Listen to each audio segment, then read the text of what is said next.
lu kan jebolan Suci juga nih. Ya. Melihat dunia stand up komedi selama 10 tahun ini seperti apa sih, Gen? Gue juga kebetulan ngikutin audisinya dari tahapan audisi di kota-kota sampai yang audisi final di Jakarta. Gue ngikutin dan gue ngeliat kayaknya stand up komedi itu jujur sekarang semakin berkembang gitu, dan komik-komik itu sekarang benar-benar kayak dari hati gitu. Kalau gue lihat tuh kayak semua tuh punya karakter, ada yang pedagang mie ayam gitu, ada yang ini.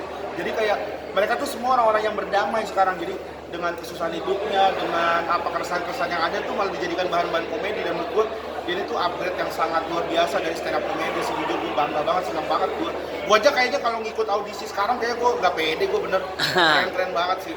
Dan lu juga menjadi juri di sini, kayak ngingat lu zaman-zaman berjuang di Suci nggak sih? Iya, gue juri audisi kan, jadi gue kayak ada dendam juga kan pastinya. Dulu gue waktu Suci 4 di thank you win sama Bang Radit, tapi enggak lah, jadi juri tuh gue nonton, gue nikmatin banget jadi juri dengan 200 peserta. Gue bisa ngelihat lebih banyak komika-komika dari daerah yang ternyata cukup mengagetkan, mereka luar biasa sih. Dan ketika lu jadi juri, penilaian apa sih yang paling penting gitu untuk meloloskan peserta nih? Ya, kalau untuk meloloskan peserta, jadi kalau gue ada dua sih kuncinya. Yang pertama itu karakter dia yang akan dibawa untuk ke panggung Suci, karena itu yang selalu gue pegang dari gue di Suci 5 itu, yaitu karakter apa yang kita punya, persona apa, karena itu yang akan membedakan kita nantinya dengan stand up comedian yang sekarang tuh udah banyak banget.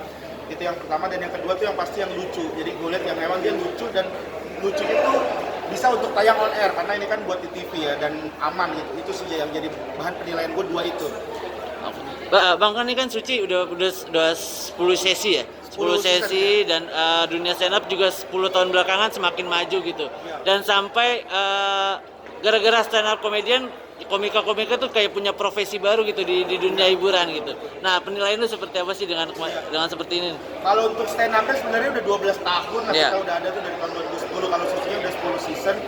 Kalau gue lihat itu ya luar biasa banget. Suci bisa jadi lahan pekerjaan baru yang bukan stand up, jadi lahan pekerjaan baru yang bukan cuma jadi stand up komedian, tapi banyak banget. Ada yang jadi penulis, ada yang jadi sutradara, ada yang jadi komedi konsultan, ada yang jadi pelawak untuk grup sketsa, terus ada juga yang jadi selebgram, ada yang juga jadi seleb TikTok gitu, ada juga macam-macam. Makanya stand up komedian itu luar biasa gitu, mereka bisa mengembangkan dirinya. Jadi nggak cuma stand up, mereka sekarang lebih luas gitu. Itu sih luar biasa ya, gue juga sangat bangga lah gitu. Jadi untuk regenerasinya tuh akan lebih mudah gitu. Jadi ketika senior-seniornya udah mulai mengembangkan sayapnya ke tempat yang lain, yang baru-barunya akan fokus ke stand up, akan jadi seorang stand up komedian yang siap lah. Nah, manajemen komunitas ini seperti apa sih, Gen? Kan kayaknya kelihatan kuat banget ya, sampai akhirnya bisa mengisi jebolan-jebolan stand up komedian atau komika ini bisa mengisi di beberapa lini nih di dunia hiburan.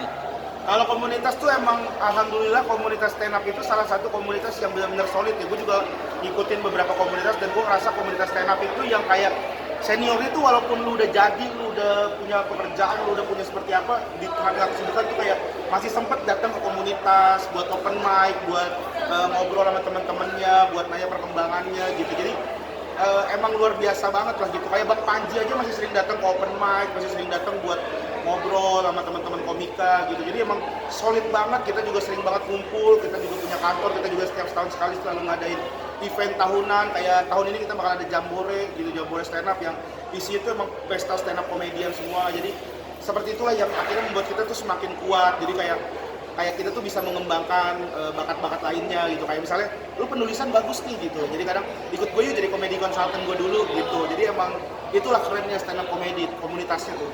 Berarti sama aja kayak tidak ada penyesalan gitu ketika gabung stand up, khususnya buat lu ya, karena ini menjadi sebuah profesi baru dan lahan pekerjaan baru ya. Betul, gabung sama komunitas stand up tuh benar-benar nggak rugi lah. Kayak banyak banget ilmu yang gue bisa pelajarin. Bahkan bukan cuma orang di depan layar ya, di komunitas itu ada yang akhirnya menjadi manajer komik, ada yang akhirnya jadi fotografer komik, ada akhirnya jadi editor komik.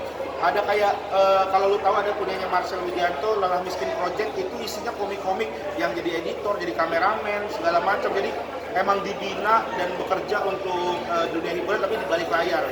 Jadi nggak pernah menyesal, gue malah bangga banget tuh sama stand up comedy. Nah Bang, untuk manajemen sendiri kan manajemen dari komunitas ya, kan pasti tentunya kita nggak bicara soal kebaikan juga, mungkin ada beberapa komika juga yang sempat bermasalah, dan itu seperti apa sih kalian untuk merangkulnya gitu dan Nah, kalau ada yang bermasalah nggak kita rangkul. Ya udah biarin dia bermasalah.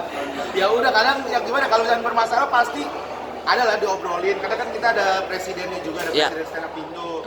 Kita juga punya ketuanya, kita juga punya orang yang dituakan, kita punya founder yang masih lengkap gitu. Jadi kalau misalkan emang ada apa-apa ya kita pasti diobrolin baik-baik gitu. Ya tabayun lah. ada lagi nggak?